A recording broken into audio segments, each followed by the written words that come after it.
115 hectares et plus de 200 vaches qui, par leur seule présence, étaient devenues l'un des symboles de cette lutte. Si les peintures et les autocollants sont toujours là, dans les tracteurs et dans les têtes, un poids vieux de 50 ans vient de se libérer. Notre fils part en vacances la semaine prochaine et nous, sans doute, celle d'après ou celle d'après. Mais voilà, prendre un peu de repos, de recul, parce que c'était assez intense ces mois-ci. Et donc, un peu de repos, ça nous fera du bien avant le printemps. À 25 ans, Justin Fresneau peut désormais se projeter, récupérer les terres de ses aïeux et prendre le relais pour la 6e génération. Pour lui, agriculture aura toujours rimé avec combat.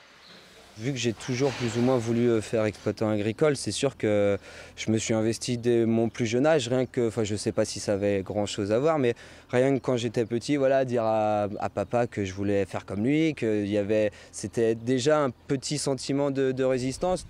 Il y a 4 ans, JB exerçait le métier d'urbaniste, vivant à Lille, militant à Calais pour les droits des migrants. Et sa reconversion, en tant que paysan, il ne l'envisageait que dans un territoire de lutte. Moi je suis venu ici pour cultiver la ZAD, c'est pas pour les avantages du sol en particulier. Sinon si j'avais commencé à réfléchir comme ça, je ne serais pas ici. Voilà, c'était pas du tout connu pour être une terre maraîchère. Occupation illégale, mais une production vendue sur les marchés déclarés aux impôts et un avenir qui se construit ici et là, dans ce champ où JB et les autres font pousser un verger et quelques céréales.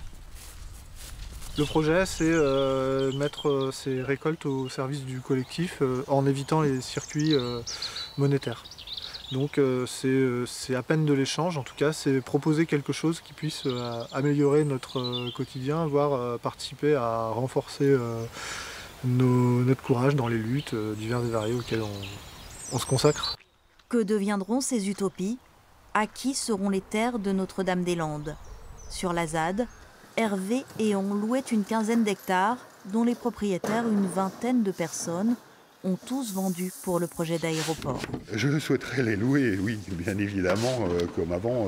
D'ailleurs, je n'ai jamais cessé de les exploiter depuis lors. Mais s'il faut racheter, ça ne va pas être évident. Il faut avoir de la trésorerie pour ça. On verra si toutes les options sont possibles. Et malgré ces questions en suspens, à Notre-Dame-des-Landes, le rythme des saisons a remplacé celui des expropriations et des menaces.